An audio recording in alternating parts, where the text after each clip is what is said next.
Okay, so today we're going to talk about architectural diagrams. I think architectural diagrams are one of the critical things that you're going to learn going forward in the world of studio life, which is why I include it in this particular class, because I think this is the precursor to a lot of the studios that you're ultimately going to take. If you get very good at diagramming now, it will save your life down the road. So I think it's really critical that you really embrace this and understand it. I'm going to show you a bunch of examples today of what architectural diagramming is, what are some good diagrams, that sort of thing. And then we'll talk through Illustrator and how you can use Illustrator to really help lay over the top of a lot of the drawings that you're doing. They don't have to be 100% Illustrator drawings. A lot of times you'll take a drawing that you've created, say, in SketchUp or Photoshop or whatever, you'll bring that into Illustrator, you'll draw a few lines over the top of it, and then that becomes the diagram. But it's a lot about using brushes, using arrows, that kind of thing, to create the diagrams, and we'll talk through those as we go forward. So what is a diagram? A diagram, I think the easiest way to explain it is it's like a one-line joke. It's like a one-liner. It's the thing that hits you over the head that is, this is what this project is fundamentally about.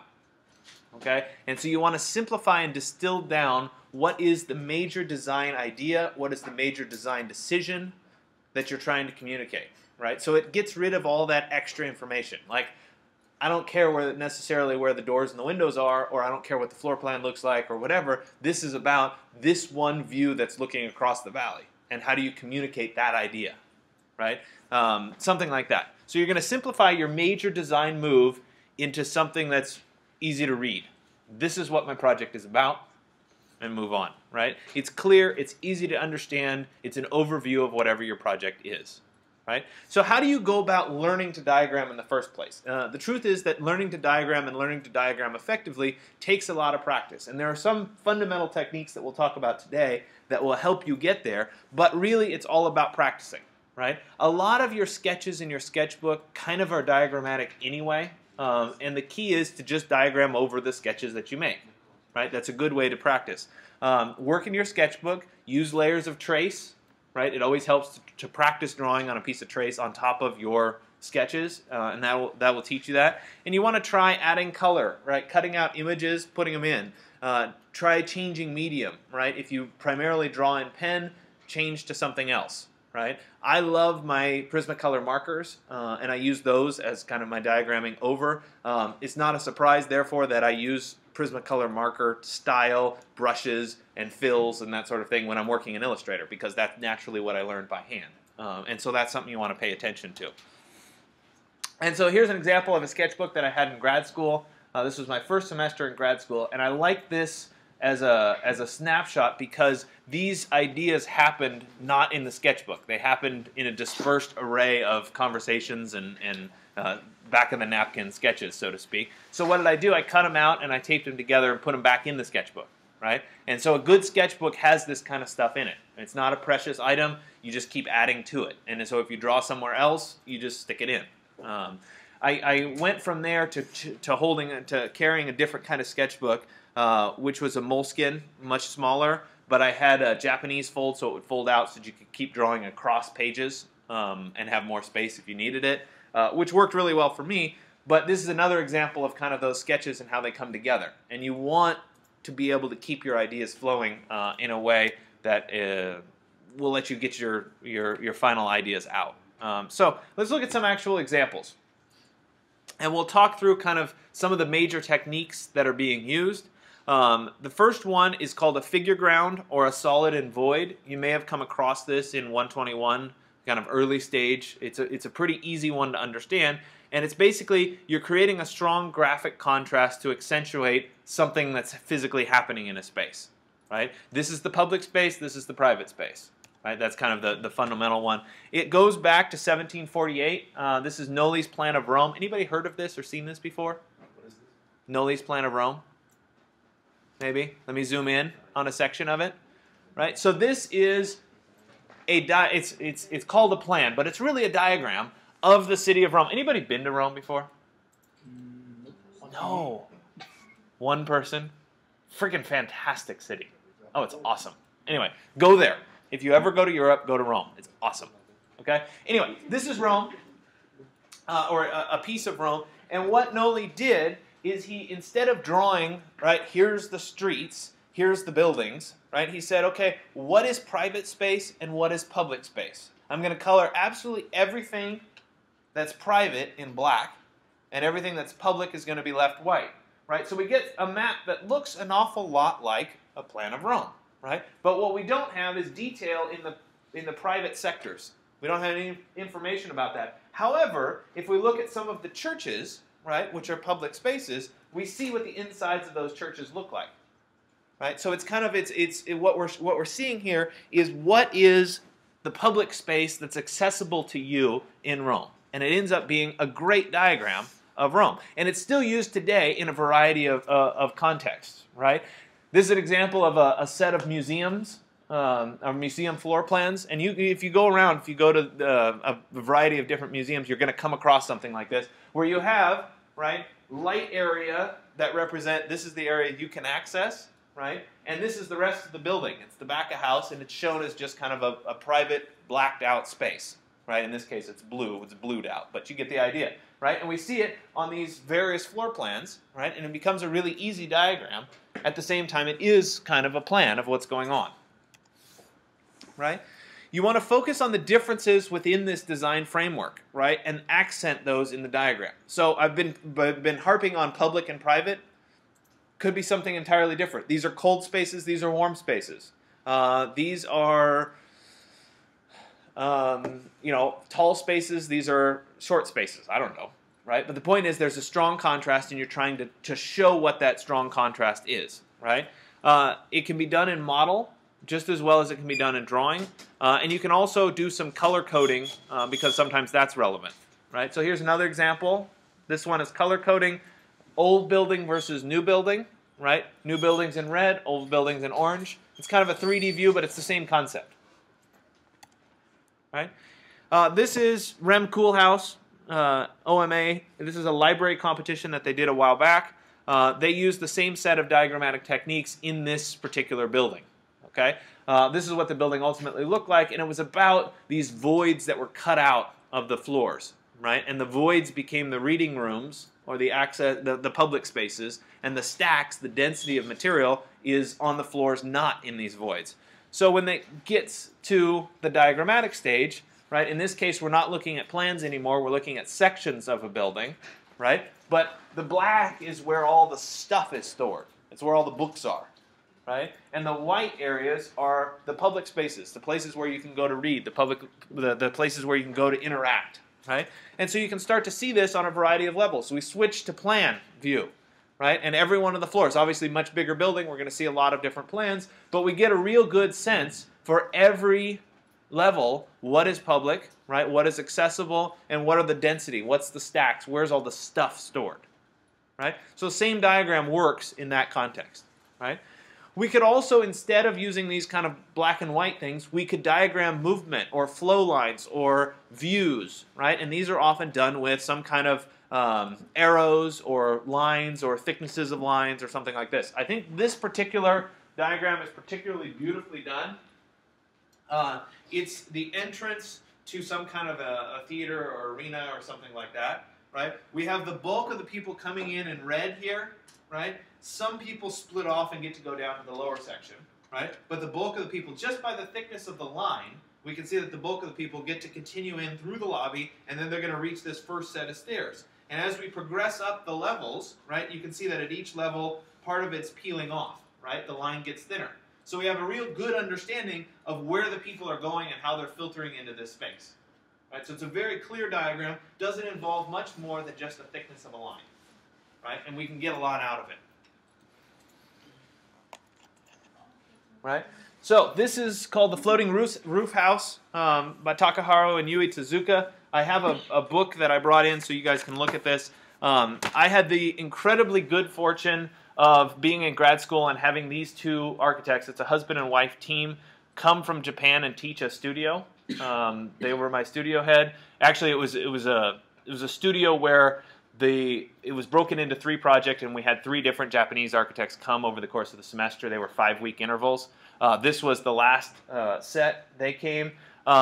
They are very production-oriented. They build a ton of work, and their office does a lot of work. But they come up with these kinds of very clear diagrammatic sketches that talk about what this particular building is. So this is called the floating roof house. It has everything to do with the hillside, right?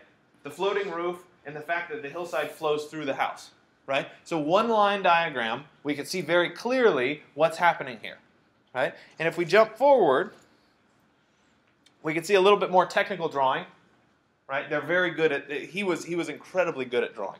But we see this technical drawing, a little bit more context of what's happening in the floating roof house, and then we move forward into what the actual building looks like, right, and how it perches. And it's very much about the floating roof, right, and being able to open both sides of the building and allowing the hillside to flow through the house itself.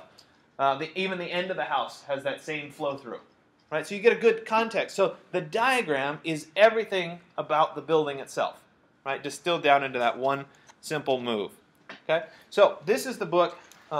If you steal this book, I will murder you. I will tell you that ahead of time. Very precious to me, given to me by them. But this is the floating roof house section, right, where you can see the drawings and the pictures and stuff. But obviously they have tons and tons and tons of other work. This is only volume 1. I think they did this in like 3 years. And there's probably like, I don't know, 100 projects in here. I mean, they produce. But it's really worth looking at. There's some incredibly good drawings in here. It includes sketches and photographs and stuff. You guys may have seen this building before. Let's see if I can find a good picture of it. This is one of their more famous buildings. It's a museum. It's made out of Corten steel. It looks like a snake with a tower. Might have seen that before. I don't know. Right? Awesome building from a structural standpoint. I talk about it in the construction class, but I don't teach the construction class anymore. So, oh well. Anyway, it's here. If you guys want to look at that, it's a really fun book that has a lot of stuff in it. So, let's move on. Sendai Media Tech by Toyo Ito. You may have seen this building as well. This is his original kind of concept sketch. I am not Japanese, nor do I read Japanese, so I can't tell you anything that it says, other than when I look at this, I have an understanding. And this is kind of the key of the diagram. I don't even need the text to understand what's happening, right? It's very much about, here's my floors in a rectangular building, and I have these snaking voids that come up between the building, right? And they're going to provide either structure or circulation or, you know, something that's going through the floor plates of the building. So if we jump forward to another set of diagrams about this particular building, right? We talked about figure ground, solid void, right? That sort of thing. Here's all our plans of that building. Same thing happens here. Everything in black is about where the media is stored, right? This is a media library. It's where the media is stored. Everything that's in white is the places that you can access. So we have a really good sense of what's happening in these various plans, right? We move forward again into a little bit more technical detail, right? Still diagrammatic. We have all our floors, and then we have our tubes punching through the floors, right? And then we have some kind of a skin that's been applied to the building, right? So I lead with the diagrams, and then we get into what the building actually looks like. So as we go forward, this is a little bit about the transformation and the kinks and how these structural columns work. So these are columns or shafts or? It's a combination of things. So here it is in the lobby of the building itself, actually having been built. These are those voids that snake up. Some of the voids house the elevator, right? Here's the elevator, vertical circulation, right? Here's your exit stair, right? Going up. Other ones like this house the building services, HVAC, you know, water, those kinds of things. So it's all about the function of the building going up through those voids.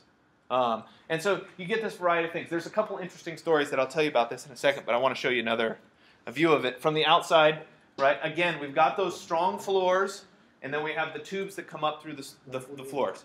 So in this particular building, I think that might be it of these pictures. Yeah, let me go back to. So in this particular building, right, we have primary circulation and we have primary emergency stairs coming down through this, okay? Notice that the stairs are inside the tube and that the tube is shielded with glass, okay? So when they were building this, there's things that you have to deal with from a technical standpoint like fire code, right? What happens if the next floor up is burning, right? You, as somebody going down in the exit stair, would have to walk past the burning floor and have glass on the side separating you from the burning floor, right? Little freaky, okay? So furthermore, they needed a way of making that fireproof enough such that you could actually get out. That's the nature of an exit stair. But they didn't want to, or Toyo Ito didn't want to enclose that, right, as is typically done with some kind of a fireproof material to allow people to get out, right? He wanted it to be in glass. So what did they do? They used a special inner layer inside the layers of laminated glass that is an intumescent paint. And so we're getting off into the technical realm, but it's so interesting I can't not talk about it, right? What it does is it's highly resistant to flame and heat. It actually chars up, right? It's a gel, so to speak, and performs the insulation factor. So you could be walking down this, right, have a raging fire on one side, and put your hand against the glass, and it would be cold, right? It's very cool technology. They actually make it in a paint now, so you can paint it on. There's some videos about it and stuff. This is replacing the tempered glass, so it's supposed to be... It's an inner layer. So you have your normal tempered glass on either side, and then the inside is this intumescent paint, or gel, right? And I can show you, if you're interested in something like this, I mean, this is what construction class is for. We talk about this kind of stuff. But it's really cool. There's some videos that show like a plywood panel painted with this paint and one that isn't, and they have put a flame test on it. It's amazing how great it is. Anyway, technically speaking, it's feasible for it to be clear while this happens so that it won't fog up so you could actually see the fire on the other side. In this particular building, they chose to make it go opaque when that happens so you wouldn't panic when walking by the fire. Anyway, side story, but very interesting, so you get to hear about it anyway. So let's go way back in time instead. Pantheon, Rome, right? Remember I talked about visiting Rome? If you visit Rome, go sit in this building, go buy a cup of coffee, and go sit there. It is so worth it. It's the most fantastic building on the planet. It's awesome, right? I have to mention a few things. One, scale of the person in relation to the building. We don't fathom the scale of architecture that this is, right? It's so much bigger than anything you can imagine, right? So much bigger. Anyway, this is very much about, right, the geometry. And this diagram shows that geometry really well. We have the perfect circle right here inlaid within the dome. So we understand completely about the fact that it's circular, it's spherical inside, right? And that we have that 150-foot height and width, right? And so let's show a little bit of photographic pieces just so that you can see it. This is what it looks like from the outside. Not the most spectacular building from the outside. Very spectacular inside, right? So, right, here's our little people down here at the bottom, right? Look at this, right, the top of the columns right here. Look at that band. And then let's jump forward. Oh, I got to go back. Hold on. Right? There's that band. Gives you a sense of scale, right? Huge, huge dome. Anyway. So let's look at some student diagrams. I don't have intimate knowledge of all these projects, but at the same time, a diagram should read in the sense that I get an idea of what the project is about, whether I know the project or not. Okay? So in this particular example, we have some kind of, I think this is more of a city planning exercise, but we have this particular piece of the city, and then they're defining certain areas and certain connections, right? So this here is the oceanic horizon. That's the view corridor that's about the ocean, right? Then we have a different view corridor that's about the city horizon, right? Culture and commerce. It's in this direction. And then we have a regional horizon that's about, extension into the surrounding areas and whatever. And so they're dividing it up into those regions, and that's somehow going to inform the design decisions about this particular city. I don't like this one. Right? Here's another example here. We're using that same Noli Plan of Rome idea where we're dividing up a particular site into some kind of a strong contrast. I have no idea what the blue regions are and what the red regions are, right? But we could interpret. We could say that the red regions are dangerous areas to be in and the blue regions are safe areas to be in. We could interpret and say the red areas are the open and exposed areas that gets lots of sun. The blue areas are the enclosed cold areas that don't get sun. I don't know, right? The point is, this diagram shows us that some strong contrast is happening. And if we knew a little bit more about the project or where the project was, we'd be able to interpret that, right? But again, it's very, very clear, laid out. Using colors to accentuate or draw out particular pieces of the design, right? This particular diagram here, we're going from public to private. We're using colors to show that, right, where we have kind of the light yellow as being the most public. As we go up in floors, we get more and more private till we get to the red floor, right? Same concept. So we're just using colors to help accentuate this process. Oops, wrong direction. Right? Another example here, we have some kind of a building structure that's built on a body of water. I actually believe that this was in Rome. This was a student project in Rome. But this red area has something to do with density or urbanness, right? This has the opposite, right? And the building is straddling that in between, right? So we see it very clear just with those colors. Another example here, right? Obviously, this is about some kind of a structure here and a view that's being emphasized, right? Those lines, or some kind of a connection to the surrounding area, right? This is a thermal systems diagram where we're talking about how to heat and cool the building, right? You lose a little bit of the faintness here, but it was a stack cooling effect based on the size of the building. You're letting cool air in the bottom, letting the hot air out the top, and so you might have something like that. So it might be where you're showing some kind of an energy system. It might be where you're trying to show what a building looks like during the day versus what a building looks like during the night, right? So you have a contrast there, right? I don't know why I included that. That should go on. Okay. Anybody ever heard of this before? Yes. No. Okay. Anybody recognize this? San Francisco. That was the fastest answer I've ever had on this, right? This is the city of San Francisco. Okay. What do you think's right here? Highways to the airport. Airport. Exactly. So the density of traffic going to the airport, right? So this is a perfect example of what a diagram is. Okay? This is technically the city of San Francisco, but we don't see any of the detail. It's not really a map. What it is it's a recording of where all the cabs are going, right, at any given time of day. It was done by the Exploratorium, right? They put little GPS trackers on all the cabs, or the taxis, and they charted where those taxis go, right? It gives us a really good sense of what the city of San Francisco looks like from that perspective. So it's exactly a diagram. So this same kind of a diagram, just like the Noli Plan of Rome, can be used to track movement through a space. And it's often used in an architectural context. This was a drawing that I did for my thesis that had to do with flight patterns in and out of San Francisco, SFO, because my thesis was centered on the airport. So we have flight patterns, right? This was another one that I did. This was by hand. I wish I had done it in Illustrator, right? But it had to do with where people were in the terminals, right? And how they moved through the terminals, right? So you could sure see certain, the coils, right, where people are waiting in the lines for the counters, right? The long straightaways, right? The people mover sections, right? Those kinds of things. So it had to do with how people were moving. So we see the plan of the airport, but it's through the way people move through the space, not the building itself, right? All right, a little bit of a close-up of all the little dots. The actual drawing was about like this. Right? These were other example diagrams out of the same kind of set of things. You could have structural diagrams, right? Diagrams can be in model form too. So you might model up tectonics about how a particular column system is going to work, right? That's a diagram.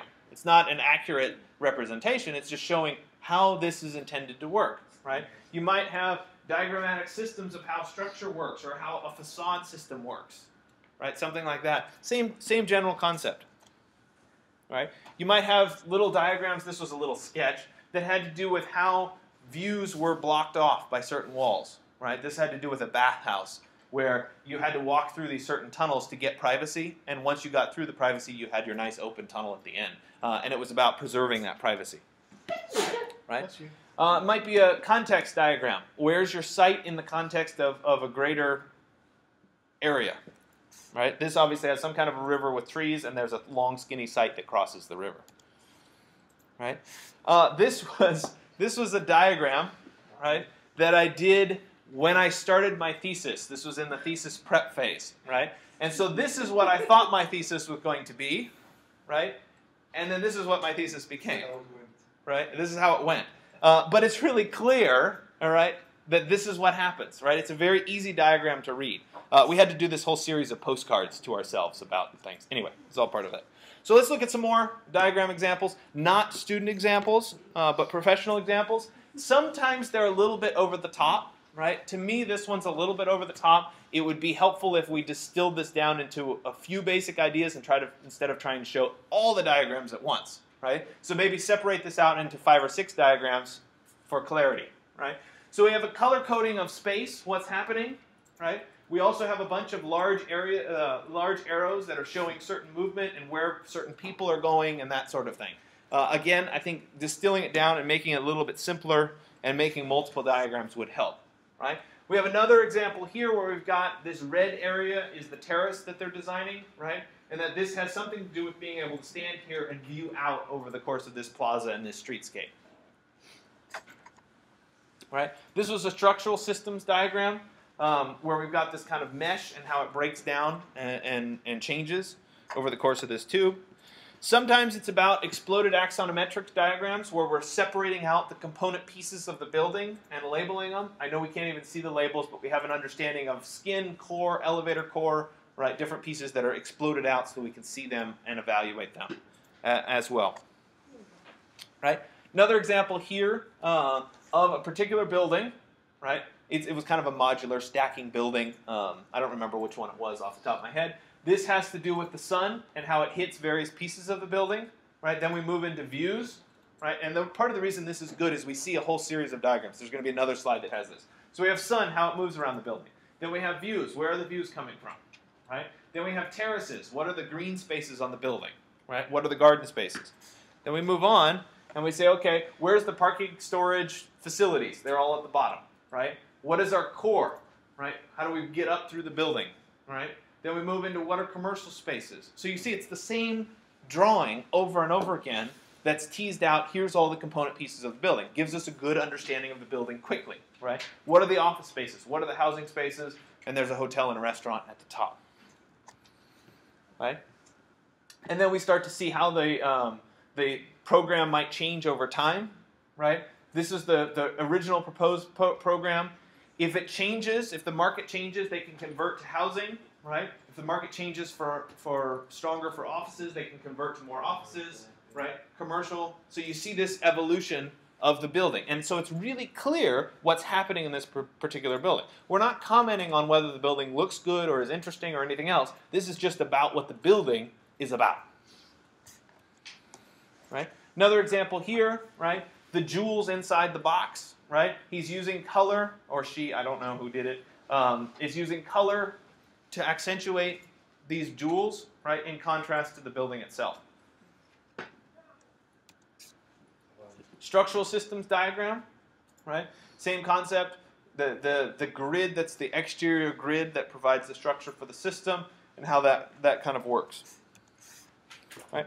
Sometimes they're kind of a mixed medium, right? Sometimes you end up using type in context with the architectural drawings, right? And that can play really well, right? And this has something to do with a stage, right? And then we've got building systems above and below. We've got the ramp that shows where the people are, that sort of thing, right?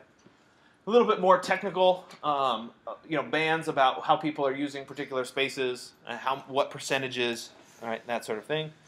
Sometimes people do little blocks and see how they relate to one another, right? Then they might assemble those, right? This had everything. I think this was like a library project or something like that, where they were separating, certain floors into certain activities, but instead of drawing the floors, they're using text to kind of identify what's happening in those floors as a way of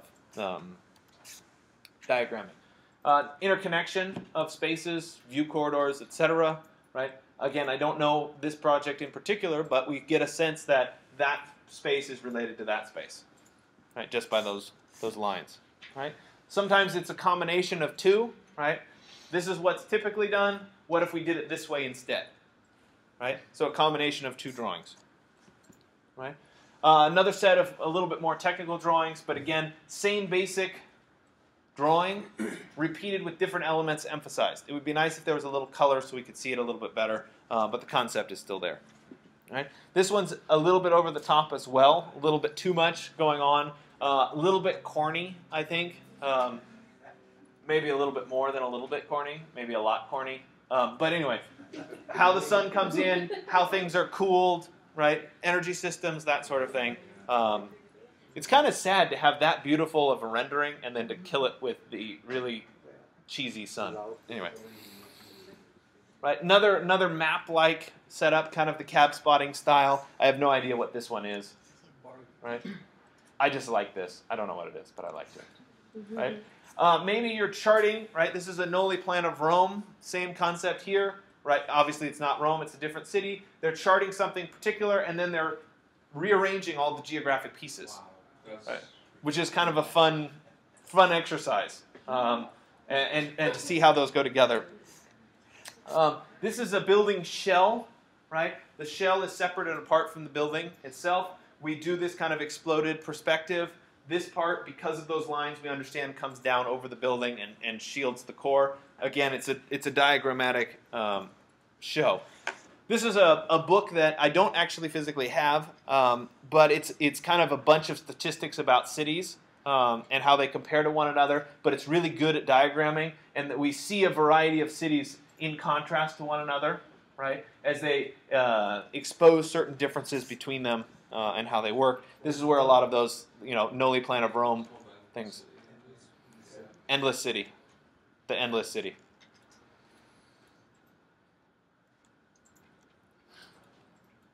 Okay, so we'll stop with this side and then we'll flip over and start some diagramming.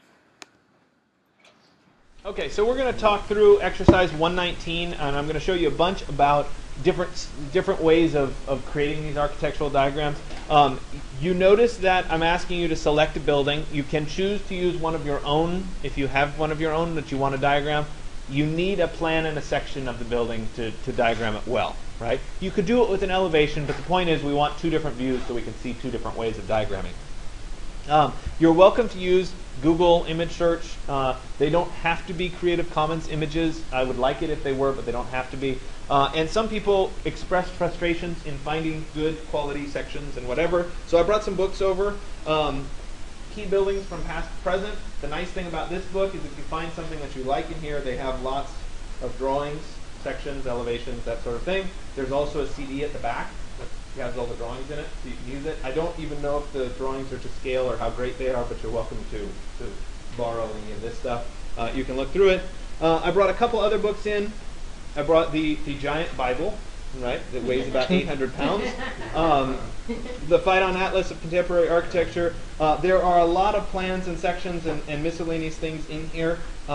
I don't have a CD that's associated with this, so if you want to use one of these, take a picture of it with your phone and then use that as kind of a backdrop. But there's a ton of really interesting buildings in here. I will stick this book in the back because it really needs to sit on a table while you look at it because it weighs probably 50 pounds, right? But that's here. I also brought in another Phaidon book, which is 10 by 10. It's a little bit more contemporary, but it's got a bunch of kind of newer projects in it, a lot of which have good drawings and diagrams. Sorry, you can see it. See there's drawings and diagrams across the bottom. So those might be other things that you might be interested in as well. Looks like the cover is having some issues. So I will stick these in the back, and I'll go put them in there right now. I'll also put my Tezuka book in the back so you guys can look at that. And then we'll start on Illustrator. Obviously don't use blues and CDs in the back of that book.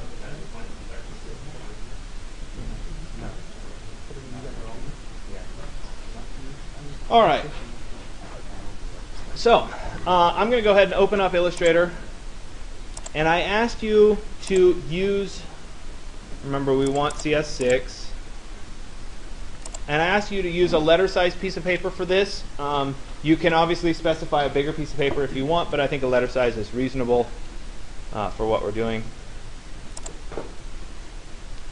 So let me, come on Illustrator, here we go. All right, so we'll call this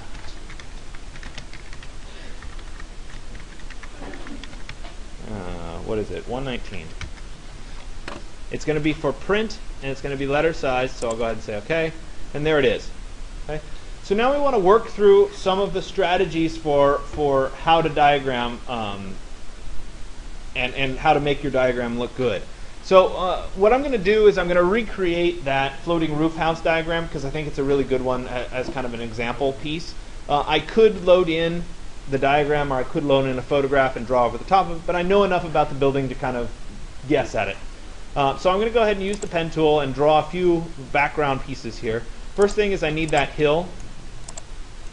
So let's go ahead and draw in the hill. Something like that. I need a little bit flatter section to the hill, so let's adjust this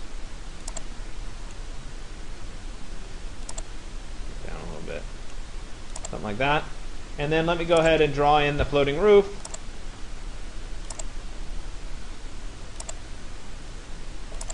Something like that. And then I need the arrow that's ultimately going to go from here. Something like that. Okay. So I have a couple objects. I lost a little bit there because this object has a fill associated with it. So let me take all of my objects and make sure they have no fills.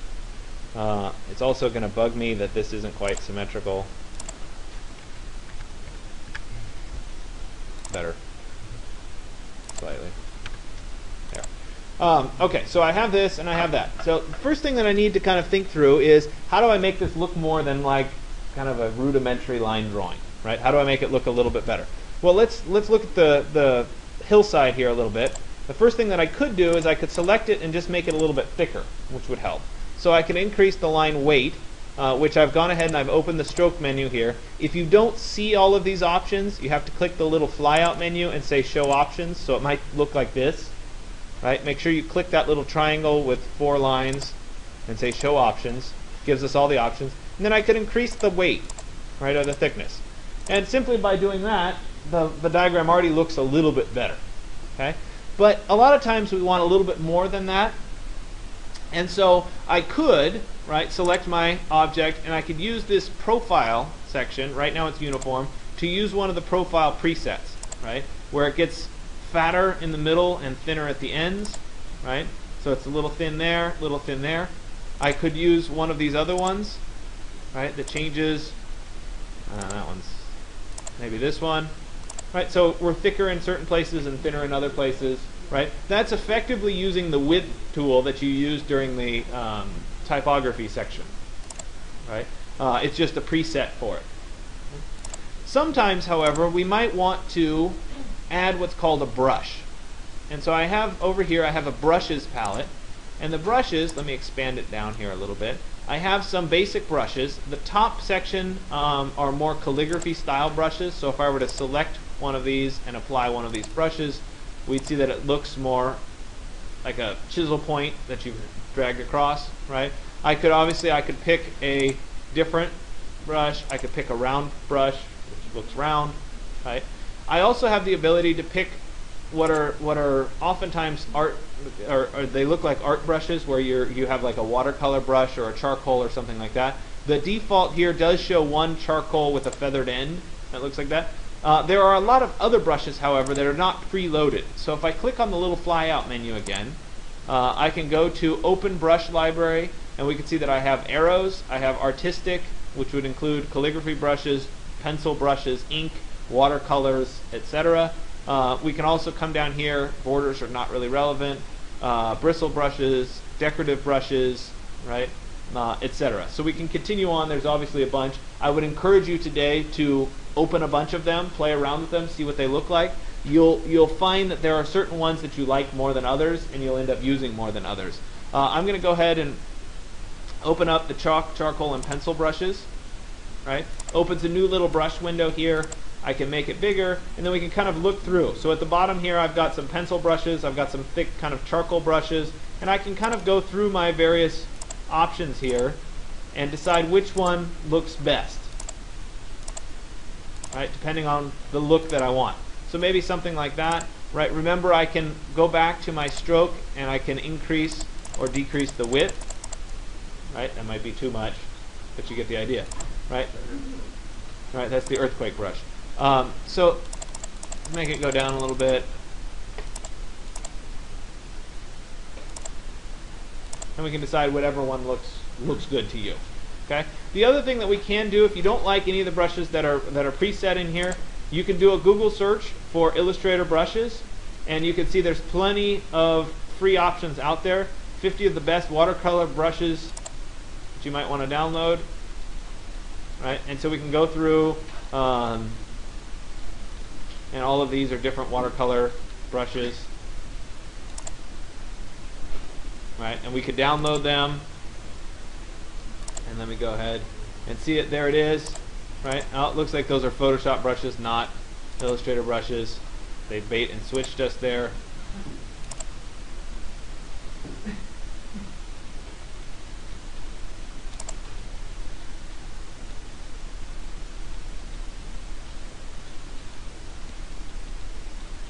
So you can see, obviously, right, here's some sketchy line drawings.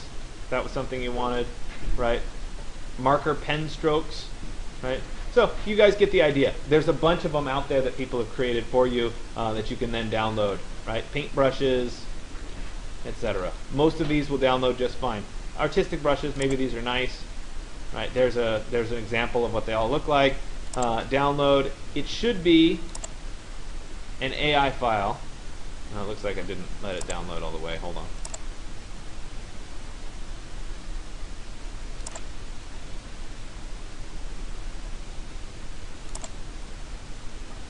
Yeah, I think it's that file. And so we'll be able to load that in ultimately. I'm not going to load it in right now, but it works the same as swatches, right, where you load in your custom set.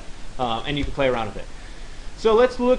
I've got this part established, which is the ground, but let's look at this line, which is the line that I want to have an arrow with. So let me zoom in a little bit, all right, so that we can see it. And I want that to ultimately be an arrow. So I've got some options. The first thing that I'm going to do is I'm going to select the line, right? And then I'm going to look down here and notice that I have an option for arrowheads, either at the start or at the end. And if I click on at the end, I can look through a bunch of preset arrows that I can use. Right? So something like this gives me an arrow at the end. Right? The arrows resize as I increase the size of the line. Right? If I don't like that style arrow and I wanted one that was solid, I could do that. Right? So I have some flexibility in what they look like. And you'll find one that you particularly like that looks the way you want it to look. So let's make it a little bit smaller. And then let's load up some of the watercolor brushes and see if we can have one of those look good. So let me open brush library, artistic. Let's look at the watercolor brushes. All right, and let's pick one of them. All right. They're not looking the way I want it. Let's go back to the chalk. You know, something like this maybe. You have to kind of play with it. All right, so maybe it's that one, but maybe it needs to get a little bit thicker. So let me go back to stroke, make it a little bit thicker, right? Something like that. It looks like it's not changing the arrowhead, unfortunately. If that's the case and I really wanted the arrowhead to match, looks like I have two matching ones here. Let's use that one instead. And I don't like this arrowhead, I can make that go away and I can actually draw the arrowhead by itself. Right, so I could come back with my pen tool,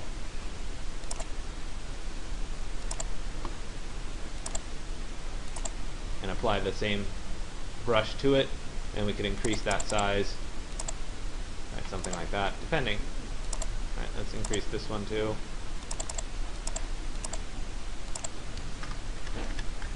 Now I wanted this one to be colored, so I'm going to select these.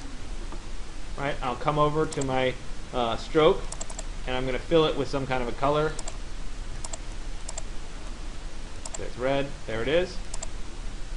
But I also wanted it to be kind of a watercolor style brush, so I can come over here to the opacity, and I could change the opacity to be about 80%, and it'll look a little bit more like a watercolor style brush. Okay, so we have some flexibility there in terms of creating that. This might be a little bit still strong, so maybe we change that a little bit. And by the time we're done with the brushes, we end up with something that looks a little bit more hand-sketched that might work nicely. Now maybe we need to add some more things like trees in the background or something for a little bit better context. So let me go ahead and use just an ellipse tool, and I'm going to add a few shapes in here.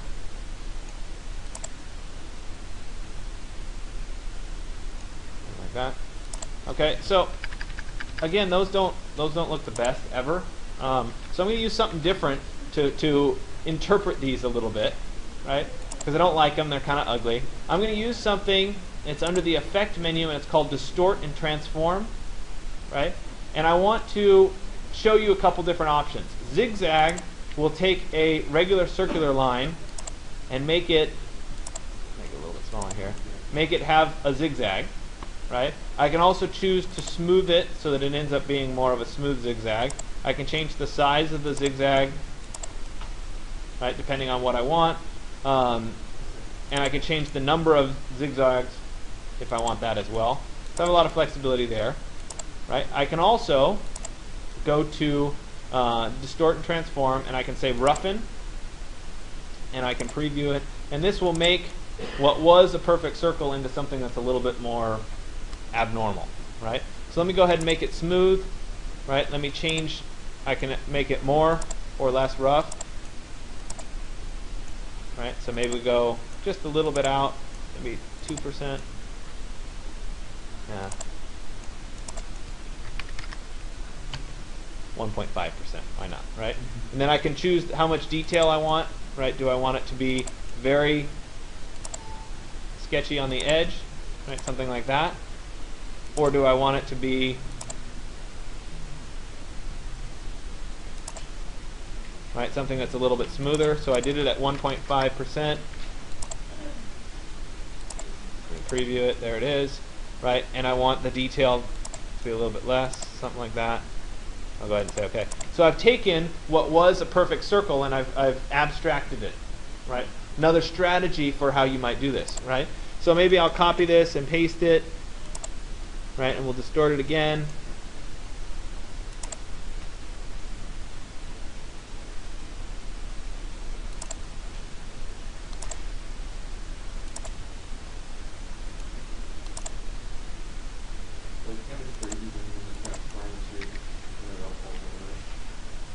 If I increase the size all the way, I'll get some kind of a little sketch. If I increase the detail, I'll end up, do it. But there could be a strategy for doing something like that too. The point being, I want to show you these kinds of advanced features because ultimately they can be incredibly useful in the world of kind of basic drawings and distortions and that sort of thing.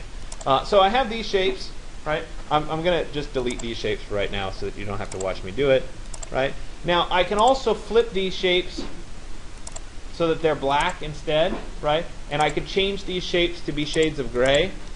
So let me go ahead and change this. To be a shade of gray. And then I could change that. Remember, I have overlay mode, so I could switch to a multiply overlay mode, right? And then we could start to see some overlap in those shapes, or how they might come together, right, or something like that. So the point is we can start to layer this stuff up and get kind of a unique drawing. Remember, I made my watercolor brush semi-transparent, which is allowing some of that to come through. I could also make this brush, instead of just being normal, I could make that multiply as well.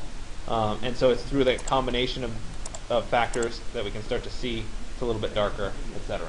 Okay? So you can play around with those kinds of things. Right, that's one strategy. Now, this was a sectional diagram, right, where we had an arrow, a view, that sort of thing. That's what I'm anticipating you're going to do from a sectional standpoint. We could instead color code a particular region, right, which is just as simple as drawing that particular region, right, if I wanted to identify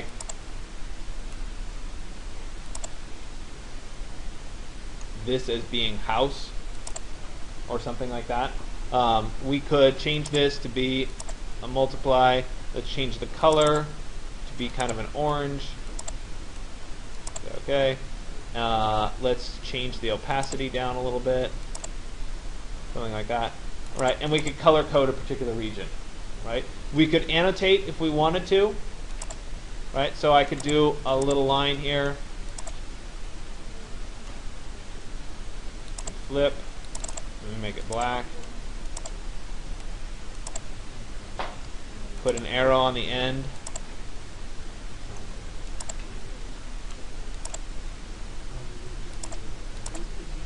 And then add text. And I could say, interior space.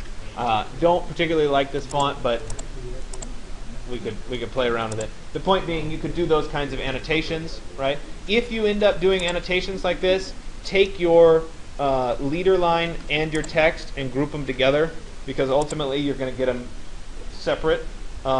They also might need to go on top in a different layer. So the point being, you can kind of do this sort of setup, right? You can do these annotations, and it ends up being a really good, clean diagram. Okay? So let's pretend instead that we're working in plan view. So let me go ahead and create a new drawing here. It's again in letter. And I want to diagram a particular movement or something through a scene. So let's set up a couple trees or something. And again, I'm doing some of these techniques so that you see how I might use them. Okay? So let's say I wanted to draw a couple trees. Right? Let me take an ellipse tool, and we'll make a circle, something like that, as the trunk of the tree. We'll flip it to be solid with no stroke, and then I'll use the effect Distort, Transform, Roughen. Preview it. Let's make it smooth. Right? And I'll say OK. To make the base of the tree. Something like that. Then I'll go ahead and create the canopy of the tree.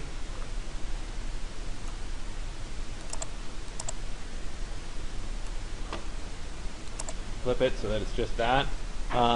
Once again, I'll roughen. Distort and transform. Roughen. We want it to be smooth. Preview it. 1%. Something like that. Go ahead and say OK. Right, and so I can build that up a little bit. Right. We could instead apply a little bit of a brush to it. And I don't like that brush. Maybe this brush. And something like that. So we end up with, there's a tree. Right. This is kind of dark, so let me lighten that up a little bit. All right, something like that. Let me go ahead and copy this. Put it up here. And I want to show that I have these two trees. Let's make them intersect. And so that they don't look exactly the same, let me go ahead and rotate it a bit so they look different. Okay. Now I want to show that people are going to approach this here. They're going to cross over those trees and go there. Okay. So I could choose to draw a line.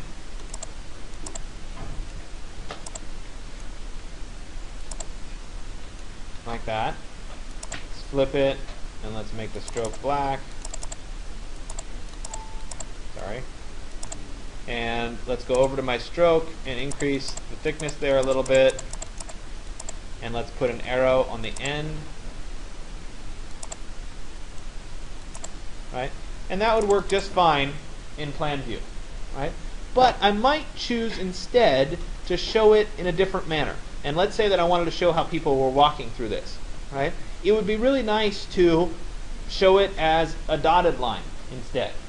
Right? So maybe instead of the arrows, right, we'll get rid of this, I would use a dotted line. So what I can do is I can turn on this dashed line option, right?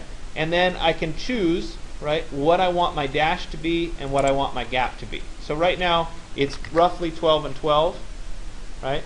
And that's going to let me see what that line looks like, right? I could change it to be, say, 6, right, which makes the dashes smaller, and I could make the gap 6, which makes it more dense, right? I could make the gap 24, right? I could make the dash 12, and have more space between. You guys see how that kind of adapts and changes, okay? Which isn't a bad strategy, but it is still only a dotted line, right? It's not quite as good as I'd like it. What if I wanted a little bit more detail? Okay, we'll leave that there for right now, and let me zoom in to a white space over here. Okay, what if instead I wanted to show footprints? So let me go ahead and draw a shoe. Right, let me adjust this size down to 1,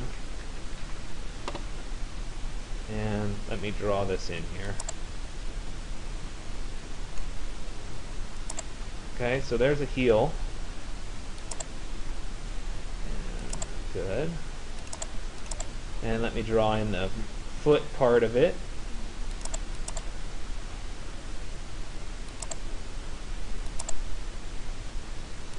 Hopefully it won't look too much like a clown foot.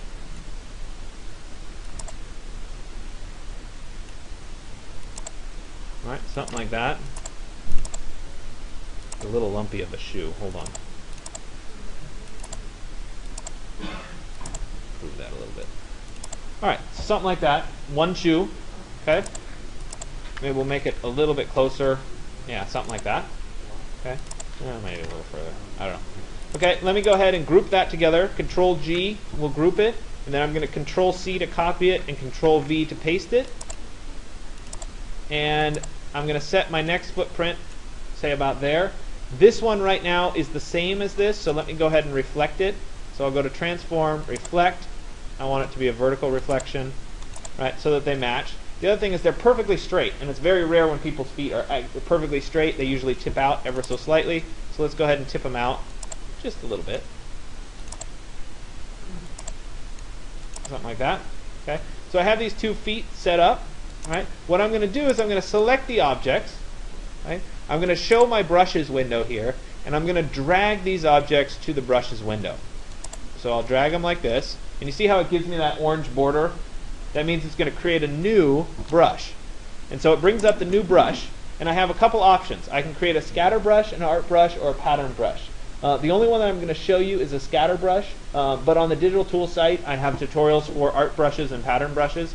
I think for both art brushes and pattern brushes, you're better going and finding a professional brush that somebody else has made than trying to make it yourself. Art brushes are a little bit easier to make, but they never look quite as good as somebody who does it for a living.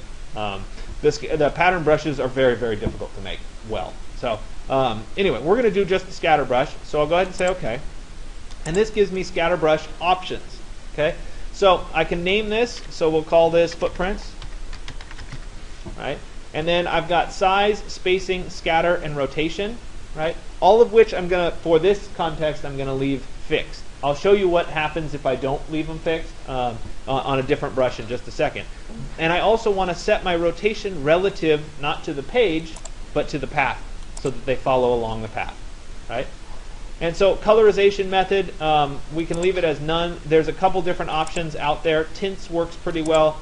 If you're confused, which I don't blame you because colorization is confusing, you can click on tips and it will help you sort out what's happening in your various pieces. So I'll go ahead and say OK, right? And I'm just going to leave it as none for right now, and we can come back to it later and change the color, right? So I'll go ahead and say OK, and now it's created a brush. Notice it's up here at the top, and I have the 2 footprints showing.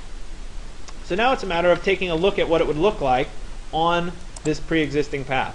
So I have this path right now, and I want to apply the footprint brush to it.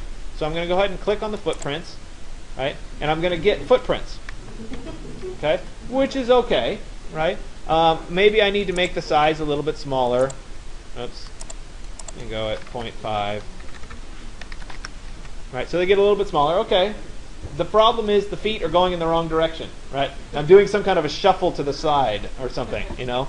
So that's not going to work. So we need to make a few adjustments. So let me go back to the brush, right? Let me double click on the brush, and it brings up the scatter brush options, right? And I'm going to change my rotation, right, to be at, I think -90 will put me in the right direction, right? And I'll go ahead and say OK. And I want to apply it to my strokes. And now my path is going in the direction that I wanted it to go, okay? Which makes it kind of a convenient way. So instead of showing an arrow, I'm now showing footprints, okay? So now what would make this even better, right, is if I were to say, okay, let's make it a little bit more transparent, maybe 70%. Let's change it to be a multiply. And then let me go ahead and draw a few more times over the top of the same path.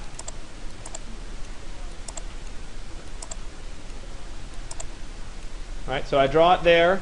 We'll come back to my brush.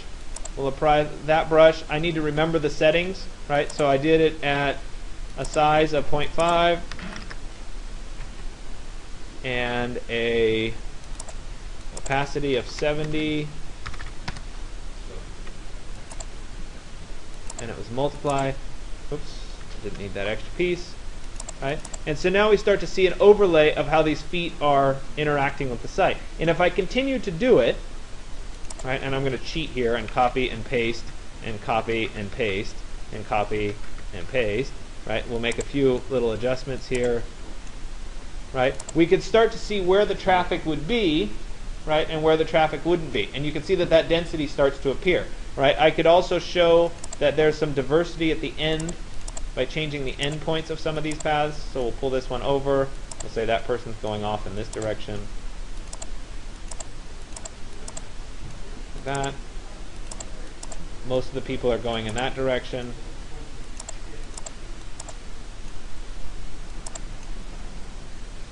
Right, and we could also say that people start in different places, so we could pull the starting points apart a little bit.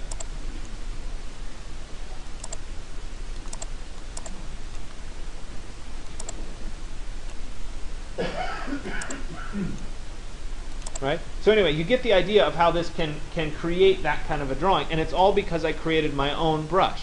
Right? If you don't like the footprints, you could do dog paw prints. You know, the point is it's a kind of an endless opportunity. You know, obviously you can make the feet look however you want, but this is a different way of showing how somebody might move through a particular space rather than being stuck with one of the existing brushes or using just an arrow. Okay? I told you I would show you what would happen if we did a different kind of a scatter brush and use some of the other options. So instead of the feet, right, I'll go ahead and get rid of the feet here for a second. Let's say that we use something like stars, right? Why not? Right? And let's create a few stars, right? Something like that. And let me go ahead and select those. And once again, I'm going to drag them over to the brush palette here. And I'm going to create a new scatter brush just as I did before. And now we're going to play around with this. So we'll call this stars, not stairs, stars. And then we'll play around with it. So fixed, we can switch to random. Right? And when I go to random, it's going to randomize the size of these pieces, right? And we could increase how much it's going to change, right? That's the positive side. This would be the negative side, right? Spacing, we can also go to random, right? Scatter, we can go to random, and rotation, we can go to random. Okay, so once we start to get that, and these will show us how much it's going to do, right? And so we'll go ahead and say okay. And now, if I took one of these paths, let me take this one, copy and paste it, and then I'll drag it over here, right? And I apply that star brush, we can see that it's randomizing where those pieces are going to be, right?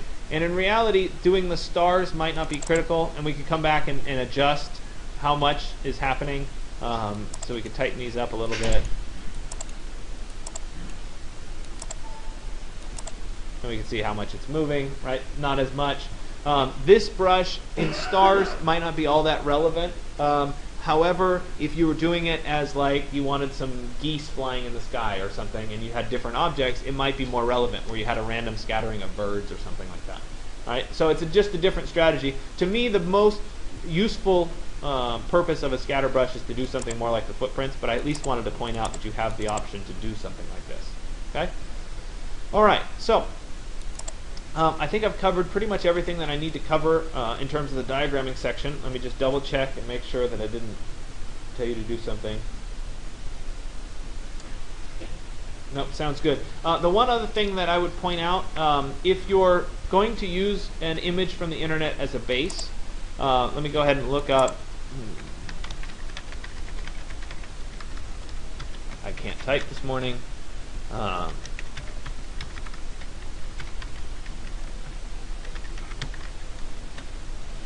Clearly I can't type. Okay, let's say that I was going to use one of these Pantheon section drawings, something like that. Let me go ahead and view the image. Okay, there it is. Let me go ahead and save the image as, and I'll save it to my flash drive. No.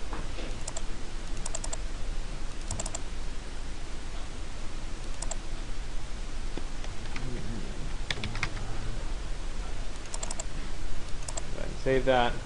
All right, and let me go ahead and go to new, and do this again. Okay, let me go ahead and place that in. So file place.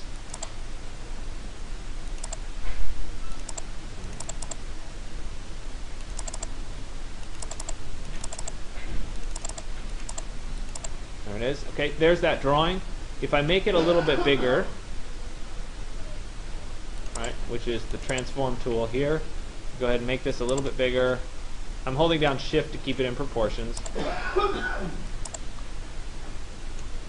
right, so I have something like that, right? Right now, it's on its own layer. But if I were to start drawing on top of it, I would continue making objects on that one layer that I have. So I want to open the layers and then create a new layer, right? And I want to do my diagramming on layer 2 rather than layer 1. Furthermore, oftentimes it's helpful to lock layer 1 so that you can't accidentally select it and move it or do anything to it, right? So I might say, okay, I want to diagram the sun as it comes through this particular building, right? So let me go ahead and we'll do a line through the oculus down to the floor, something like that. Let's change the color to be kind of a,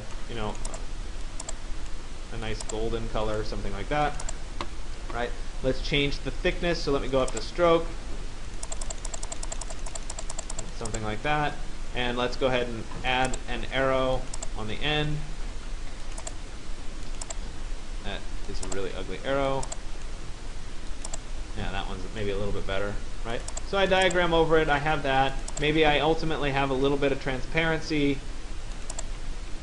associated with the object, right? Let's give it maybe 80% so we see a little bit through. And then maybe I spend a little bit of time and I draw the section of what the Pantheon looks like, right? So let me go ahead. We're going to do a very rudimentary drawing here.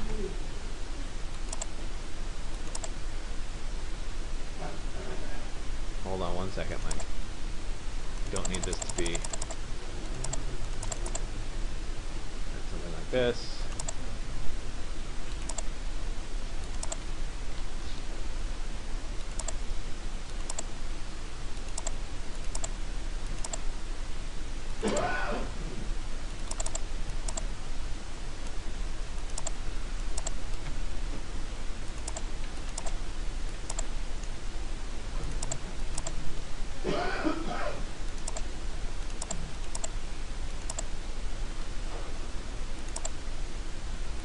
Alright, so say it's something like that. I probably should... Hold on one second. It's going to bug me unless I actually make this inside a little bit more curved. It just destroys the point of it. It can still be relatively straight like that. I just need it to be slightly better. Okay? So let's say I did that, and I spent a little bit of time tracing over that part of the drawing, right? And I made this part of it. Then I might come back to the layer, right, that has the locked background image on it, and instead of having the background image be quite so strong, I may change the opacity of that background image down to maybe 20% or something, right? And by doing that, you guys can't really see that on the screen as well. Maybe 40%, you can see a little bit more. I'm emphasizing the diagram part instead of the plan itself. So if you're going from a plan or a section, right, that is a very detailed piece, try to make that go into the background, redraw part of it so that you're emphasizing the diagram rather than the intense building that you're going from. Does that kind of make sense? Right? So play around with that as well. Okay? Are there any questions about anything? No? Remember, next week is spring break, so you get the week off. Right? Yay. Yay for me too, right? But when we come back, we've got a lot still to do. We're going to switch out of Illustrator when we come back, and we're going to start AutoCAD. A lot of you are already very comfortable in AutoCAD. Hopefully I can still teach you a thing or two. If you've never opened AutoCAD before, don't worry. Right? It's your introduction to that as well. And then we'll end up going AutoCAD back to Illustrator and then ultimately SketchUp, and then we'll do SketchUp into Photoshop. So there's start to get more integration of stuff as we go forward.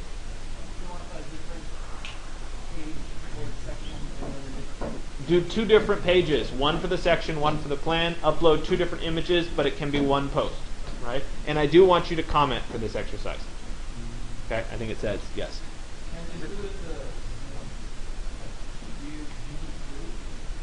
I don't need to. If they were on the same, I could survive. Okay, just make sure you have enough room for your diagrams. Assignment 104. Assignment 104 is due on the Wednesday you get back, which is Wednesday the 8th. So Okay, it's the I think. second meeting after the spring break. So it's the second class after spring break. It's way too unfair to make it do the first class on Monday after spring break. Right? So we're doing it on Wednesday. And again, that was extended because of the network outage. The outage.